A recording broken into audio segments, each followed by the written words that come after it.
This week's episode of our show has been sponsored by the Grim Hollow Player's Guide, which is now available on Kickstarter.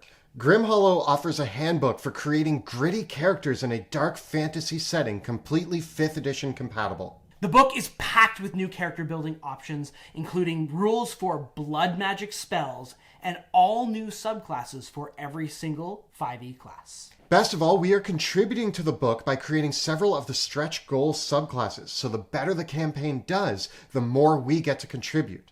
We've got some really amazing ideas that we've been working on that we can't wait to share with you. Like the Circle of Blood Druid, who makes blood sacrifices to appease the uncaring forces of nature. To check out Grim Hollow and more of the work that we're doing for the book, follow the links in the description below to find the campaign on Kickstarter. And now, onto this week's episode. Greetings, my name is Monty Martin. And I'm Kelly McLaughlin. And we are the Dungeon Dudes. Welcome to our channel where we cover everything Dungeons & Dragons, including advice for players and guides for dungeon masters. We upload new videos on Tuesdays and Thursdays, so please subscribe to our channel so that you never miss an episode. Today, we're taking a look at all of the subclasses available to Druids in Dungeons & Dragons 5th edition. We're going to go through all 5 of the various Druid subclasses that are available in officially published resources. Bear in mind, this video was made before the release of Tasha's Cauldron of Everything, so we will be releasing a follow-up video once that book comes out to rank the new subclasses added in that book. If you look on the screen right now, you're going to see the criteria we use to rank our subclasses. Keep in mind that we are ranking them amongst the other Druid subclasses, and we won't be comparing them to other classes. So we're looking at what subclasses amongst the Druids offer the best features that can be used time and time again, and which subclasses offer more niche features that maybe don't come up as often. We also won't be taking into account things like role-playing, as we believe that every Druid subclass offers amazing role-playing potential. And multi-classing is something that we might look at, but it's not a major factor in our decisions. When we rank the subclasses, we ask ourselves one central question. Which Druid subclass makes the most of the features that are common and available to all Druids and offers the greatest benefits in a variety of adventuring situations, including combat, exploration, utility, and interaction scenarios. In this video, we're going to be looking at our rankings for the Druid subclasses and looking at our opinions towards all the subclasses' features and different options. And at the end of the video, we're going to look at the community rankings, and we're going to compare the 2 rankings together to give you a diverse range of opinions. There's a lot to look at today, so let's get rolling. So first up, we're going to be looking at the Circle of Dreams, found in Xanathar's Guide to Everything. Like all Druid subclasses, this subclass gives you new features at 2nd level when you take the subclass, then more at 6th, 10th, and 14th level. At 2nd level, when you choose this subclass, you gain Balm of the Summer's Court, which allows you to get a number of D6s equal to your Druid level. As a bonus action on your turn, you can target a creature within 120 feet of you and use up to half of those dice to heal that creature. On top of this, the creature gains 1 temporary hit point for every die that you spend. At level 6, you gain the ability Hearth of Moonlight and Shadow. This is a unique ability that you can use during a short or long rest to create a protective bubble of magic that grants total cover around your rest site.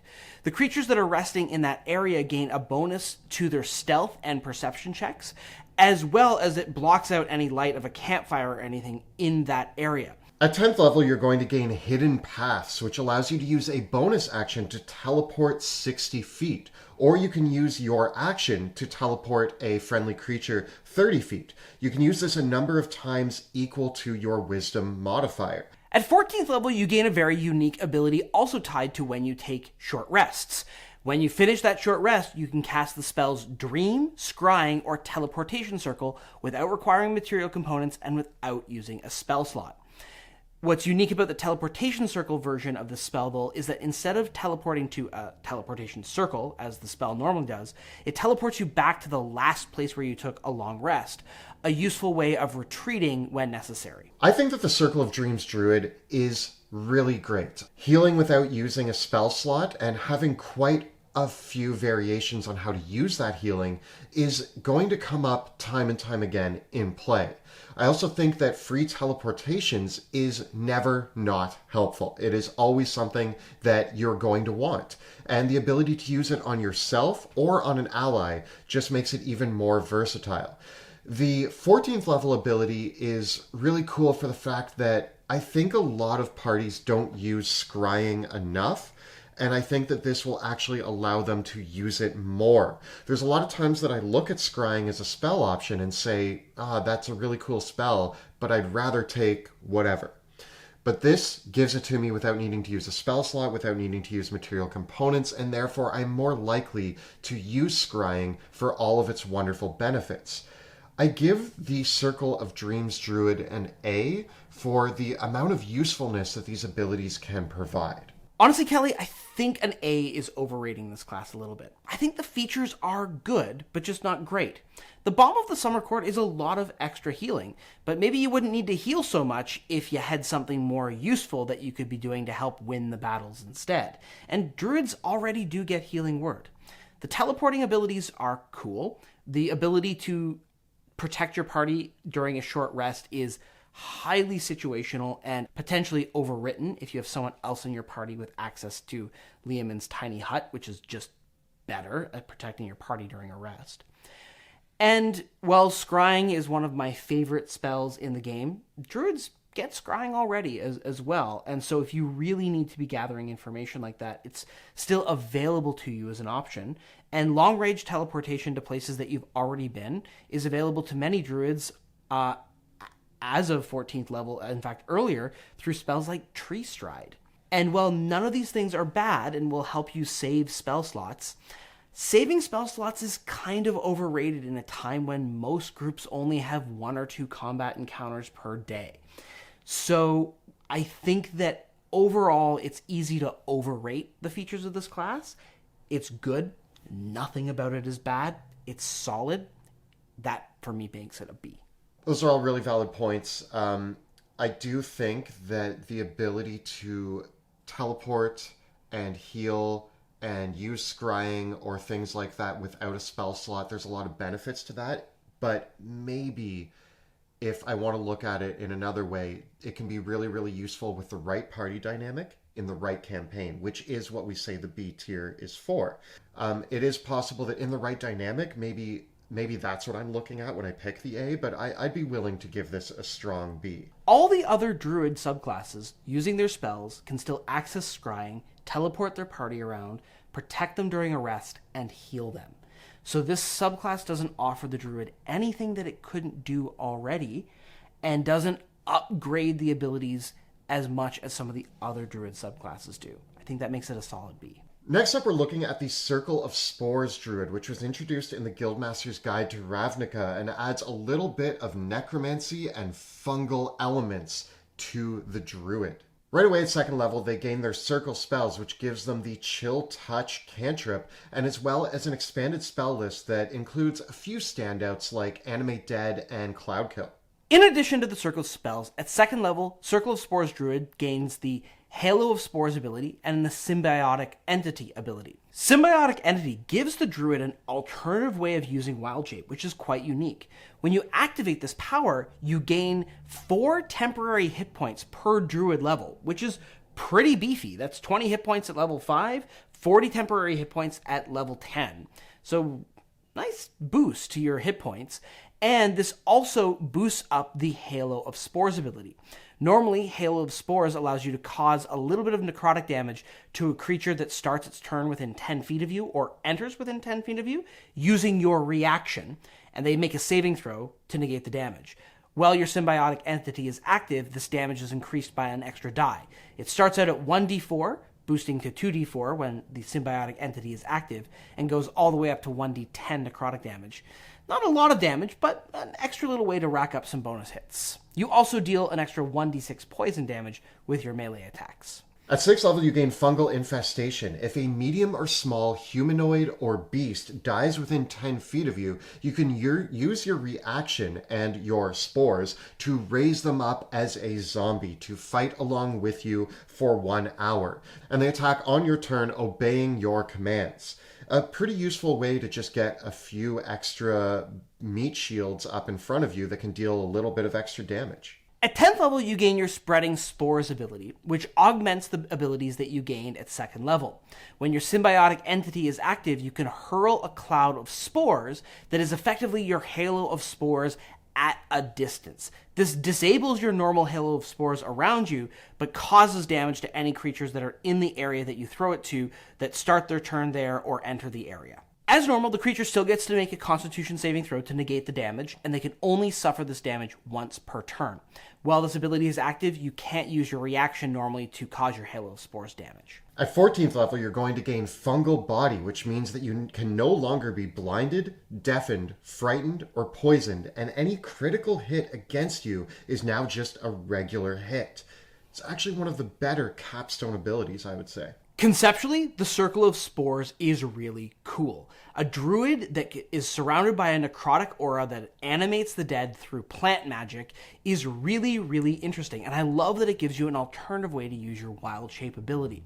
All of these features promote a character that is going to load up with their symbiotic entity, get as close as possible to their foes, hit them with some necrotic damage, and surround them with undead minions, and hopefully raise more up for the pack. The problem with this is it doesn't really all add up into anything that is that effective in my books. I don't think the damage of the Halo of Spores is great. In fact, I think it's pretty miserable. If the Halo of Spores didn't require your reaction to use, which eventually it doesn't because you can throw it, and there was maybe more range on these abilities and it did a little bit more damage, I think the subclass would be really, really good. But I think what is presented here is really conservative because the potential of a Druid Necromancer is really high. Unfortunately, the concept fails in the execution, and I think when we add up everything here together, it really pales in comparison to what other Druid subclasses can achieve as damage dealers, particularly the other Druid subclass that wants to use Wild Shape and rush in and start beating people up and dealing damage. I give this one a C. I am unfortunately willing to agree with you on the C ranking. For me, the Spore Druid is something that I love. I love conceptually. I love the flavor of it. I think that it is far and beyond one of the most unique and most interesting Druid subclasses out there. But in this video, we have to compare it to the other subclasses. And as I did a little more research, I realized that what the Spore Druid is doing is you get to bolster your hit points. You get to do extra poison damage with your melee attacks. You run into combat with your aura that does a little bit of extra damage. And yeah, you're raising some dead as well. But there are other Druid subclasses, like you said, that can just use their Wild Shape to transform into something that will give you a lot more hit points and do a lot more damage in combat. And yes, the flavor is different. Mm-hmm. That's the main thing, is the flavor of this is so cool, but we're not here to talk about the flavor. We're here to talk about the impact it has. And unfortunately, what this subclass is excelling at is not as powerful as other subclasses excelling at similar things. The only thing that the Spore Druid has that is above and beyond is the ability to raise zombies. But it doesn't do anything that's actually amazing. And I hate that the two coolest abilities fight for your reaction, and you actually have a chance of screwing over your coolest ability by accidentally using your reaction on the other ability. Basic zombies are not that impressive. They can be used for a lot of really useful things, but we're not getting any augmentations to those undead minions. They're just the stock undead minions that you get with Animate Dead as zombies, so it kind of loses a lot of high-level effectiveness. I think the spell list could have benefited from more undead summoning spells, because there are more out there.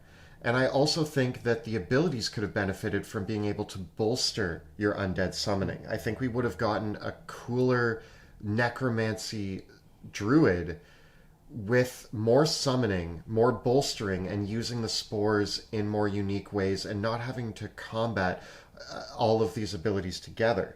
Yeah, I think it would have been really cool if all the undead creatures that you summoned or created were also infested with spores, and that could spread the whole thing around in a kind of zombie plague, cordyceps virus, The Last of Us sort of inspired thing. But that isn't what happens in the class, and I think it doesn't turn out to be all that effective.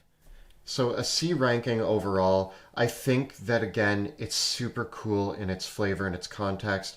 It just didn't deliver quite as well as we had hoped. Next up, we come to the first of the two subclasses presented in the player's handbook, the Circle of the Land Druid. Now, the Circle of the Land Druid is a bit of an anomaly because in many ways it feels like several subclasses in one, because you've got one big choice to decide on, which is what land or region your druid is going to hail from. And your choice is actually going to give you, right away at second level, the first ability of this class, which is the Circle Spells feature. This ability is in fact much like the Cleric's Domains. It gives you an expanded spell list of spells that are always prepared, all the way from first level spells to fifth level spells, and you get 10 extra spells added that you always have access to. I really like the Grasslands one because it gets invisibility and haste, two excellent spells that really augment the kit, but there's a lot of hidden utility in here. All of the different lands that you can come from and all of these spell lists do have a few standout options. I in particular like the Underdark, not only for flavor reasons, and I love the Underdark, but it also has some great spells like Web and Greater Invisibility. But all of them really offer some cool things. The Arctic has Cone of Cold and some other cold damaging spells. There's really cool options if you look through all of these spell lists. Also at second level, you gain Natural Recovery, which means that when you take a short or long rest, you can regain spell slots. The spell slots can have a combined total that is equal to or less than half of your druid level. The spells can't be of 6th level or higher. Once you use this feature, you can't use it again until you take a long rest. At level 6, you gain the Land Stride feature, and moving through non-magical difficult terrain causes you no extra movement. You also gain some advantages when you're moving through difficult terrain created by plant creatures or other spell effects that interact with plants, which means that you're never impeded wherever you go. At 10th level, you're going to gain Nature's Ward, which means you can't be frightened or charmed by elementals or fae. You're also going to become immune to poison and disease. At level 14, you gain Nature's Sanctuary, warding you against the attacks of beasts and plants. When such a creature wishes to attack you, it must make a wisdom saving throw, otherwise it has to choose a different creature to attack, or the attack automatically misses. If it does make the save, it's then immune to that ability for 24 hours. So the Circle of Land Druid is a really interesting option for the Druid subclasses because it actually can swing in a lot of different directions based on whether or not you chose a good spell list that benefits the party.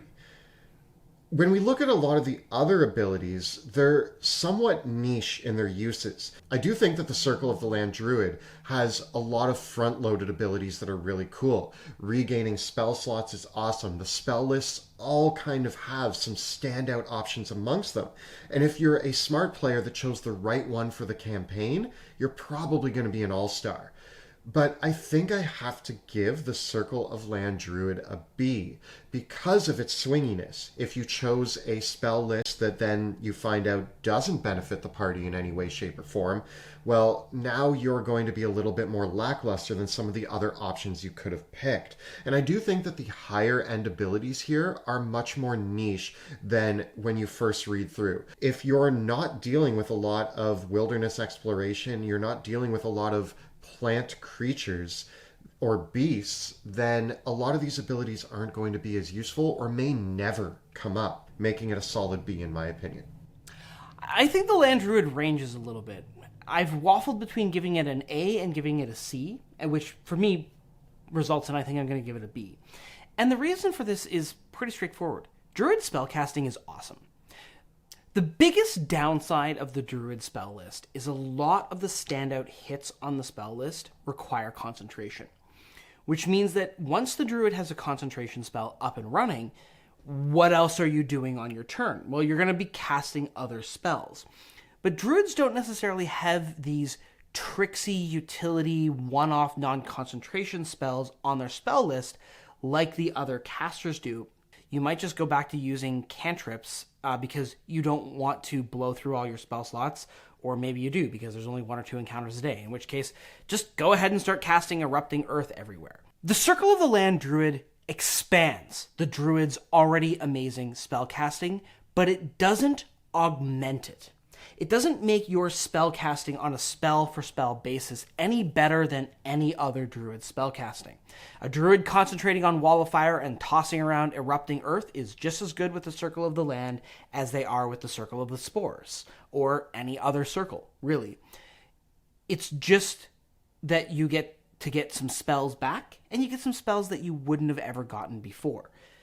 If you need that for your campaign, it's good. So this is a subclass that is good in the right campaign. Because we need to look beyond just the spell lists here. We need to look at the other abilities, which the early ones, great. The later ones could be useful in a situation that might occur in certain campaigns with certain party dynamics. And that's where it lands in a B for me. Could it be A tier? Yes, in the right campaign setting. Could it be C tier? Yeah, in the wrong campaign setting, or if you pick a bad spell list. All right, so the elephant in the room is here. At high levels, perhaps literally, by wild shaping into a mammoth. This is the Circle of the Moon Druid, who doubles down on the Druid's fantastic and unique wild shape power to truly embody, I think, what everyone imagines when they think of as a Druid. Right away, you gain Combat Wild Shape, which moves your Wild Shape ability to a bonus action, and while you are Wild Shaped, you can also use a bonus action to regain hit points. You also gain the Circle Forms ability. This allows you to bypass the normal challenge rating limit of Wild Shape, and instead, at second level, you can assume the form of any beast with a challenge rating up to level 1. Eventually, this becomes 1/3 your Druid level. So at level 6, you can transform into CR2 beasts, and at level 9, CR3, and so on, eventually getting up to CR6 beasts at level 18. You don't ignore the restrictions, though, on swimming speed and flying speed, so you can't be a flying beast until level 8. This is the ability that utterly transforms the Druid in more ways than one. At 6th level, you gain Primal Strike, continuing on this roller coaster ride of upping the abilities of your Wild Shape. Now your attacks when you're in Wild Shape get to forego magical resistances. And that can just be very useful because now your Bear Claws can claw anything. At level 10, you gain the Elemental Wild Shape feature, which allows you to expend 2 uses of your Wild Shape to transform into an Earth, Water, Air, or Fire Elemental. These are the specific creatures in the Monster Manual, which are challenge rating 5 elementals with a host of abilities, ranging from being amazing damage dealers, like the Fire Elemental, to having lots of utility and mobility like the Water, Air, and Earth Elementals. This is a big upgrade to your baseline Wild Shape. And at 14th level, you gain Thousand Forms, which allows you to cast Alter Self at will, which is kind of lackluster compared to every other ability that this gains, but we're too busy wild shaping into elementals to really care. Do we really need to explain why this is an S tier subclass? If you didn't see both of us giving this an S tier, then you haven't been paying attention. This is the best Druid subclass by a country mile. I have played in campaigns with Land Druids, with Dream Druids, with Shepherd Druids, and none of them felt like they were anywhere close to the capabilities of the Moon Druid. The augmented wild shape is out the gate almost game-breakingly powerful in terms of what it does. We have our whole video on the Druid wild shape forms, which fully explains why this is so good. So if you want to see our full review of all the different forms that you can see, check out that video. One of the interesting things about the Moon Druid is that it is fundamentally a Gish. You are going to cast some spells and then mix it up in melee combat. It's just that you're turning into an animal to do that. But one of the interesting things about the Moon Druid is that it solves automatically all those other character building problems that the other Gish subclasses that are granted to other classes have. The problem of Well, now you have to balance your ability scores because you want a good wisdom score to have good spellcasting, but now you need good strength, dexterity, and constitution so that you don't get rocked in melee combat. Moon Druid doesn't care because you're just taking the stats of what you transformed into. You don't have to worry about investing into good armor or having good weapon-based feats and other things. You can actually spend your other character building options making your Druid spellcasting really good because you're just going to turn into a bear and it doesn't matter what your baseline stats are. The worst part about the Moon Druid is how bad it makes the rest of the Druid subclasses look. It's actually the most unfortunate thing is that the Moon Druid is so far and beyond the S tier subclass that it's hard to pick another subclass unless you have that flavor or idea in mind.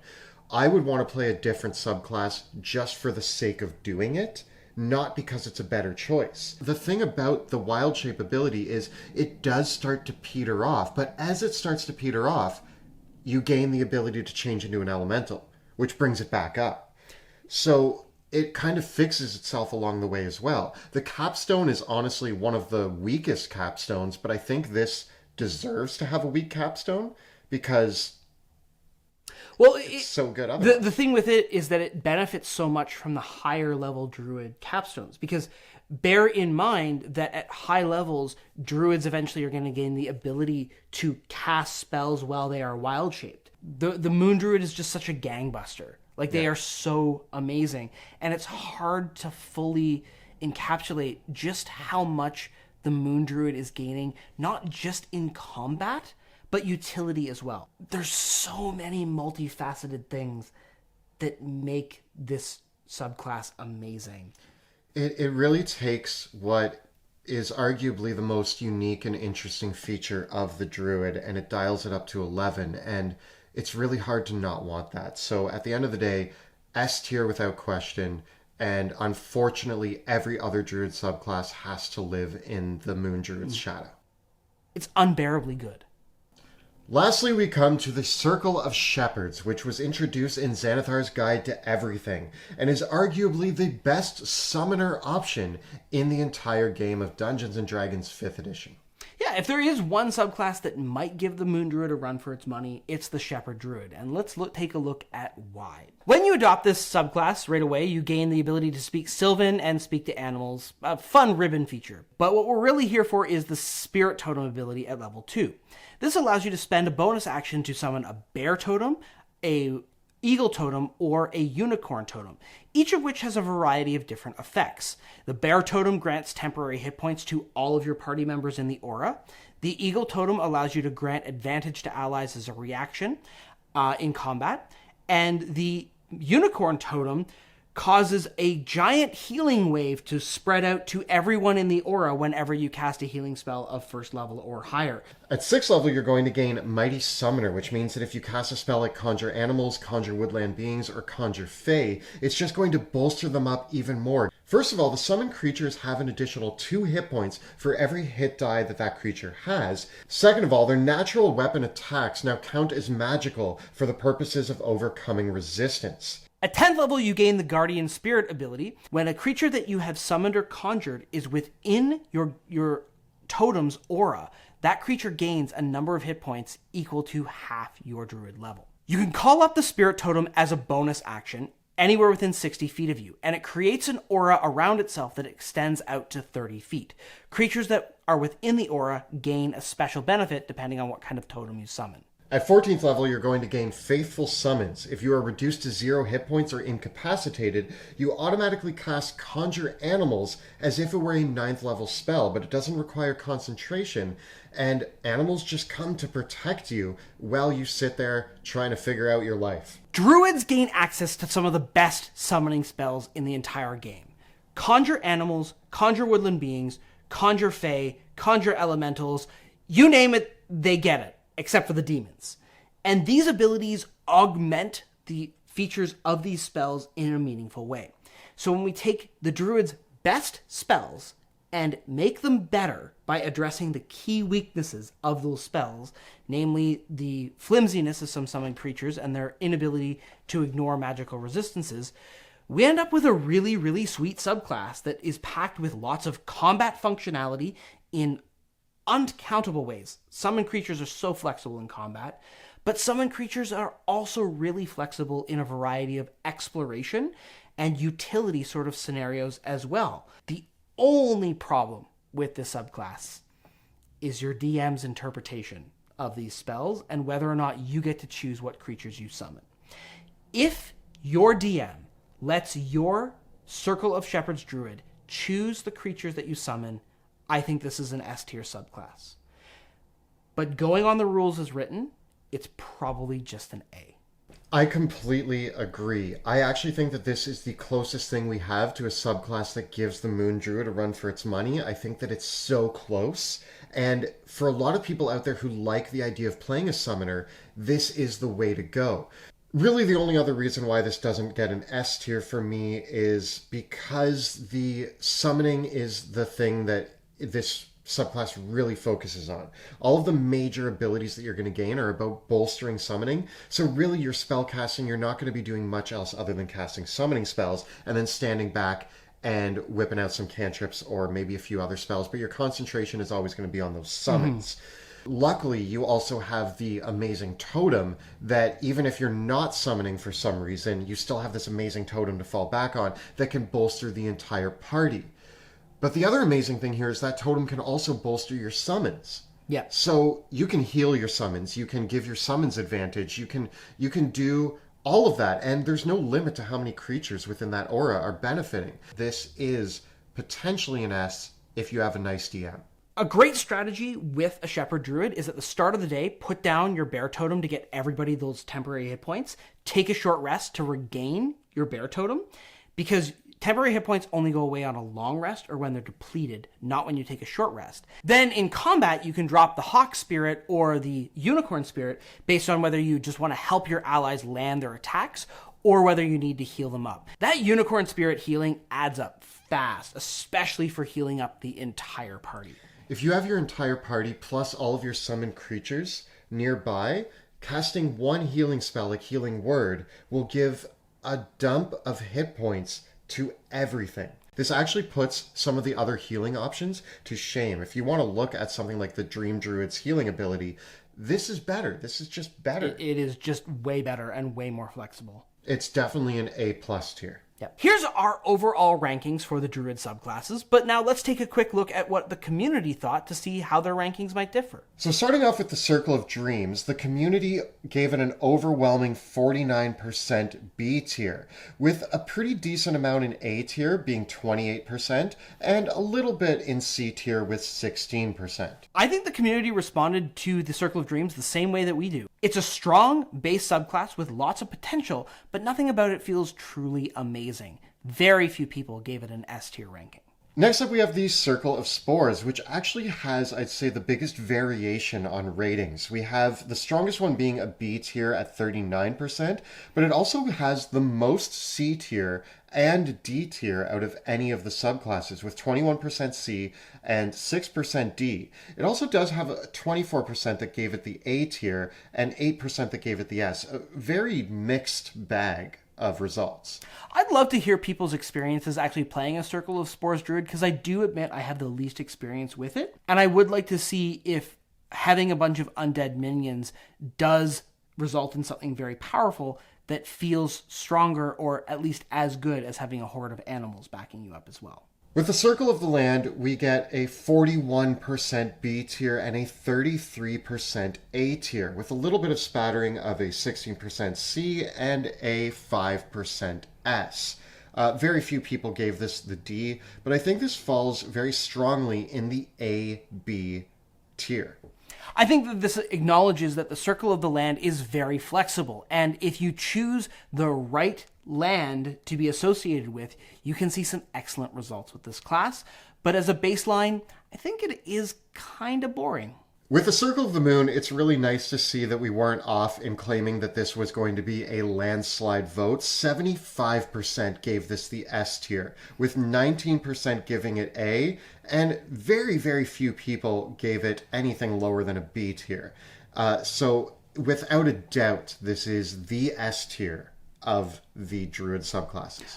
I think that these results just show how much stronger the Circle of the Moon is perceived to be. It is particularly strong at low levels of play, and people see how strong it is out the gate. While its power does wane somewhat at higher levels, it is by far the best Druid subclass. And lastly, we come to the Circle of Shepherds, which another kind of mix here, mostly landing as an A tier at 40%, but also a high amount of people gave it the S tier with 20, and a little bit more gave it the B tier at 29, with a few C tiers and very, very few D tiers. Going through a lot of the comments, several community members shared our stories of this subclass being hamstrung by a DM who did not rule the Conjure Animal spells favorably. That is something to bear in mind if you are considering the Circle of the Shepherds, is how your DM is going to rule the conjuring spells. So let's take one last look at the overall community rankings and one look at ours. And there's a lot of overlap there. This is a very open and shut case on the Druid.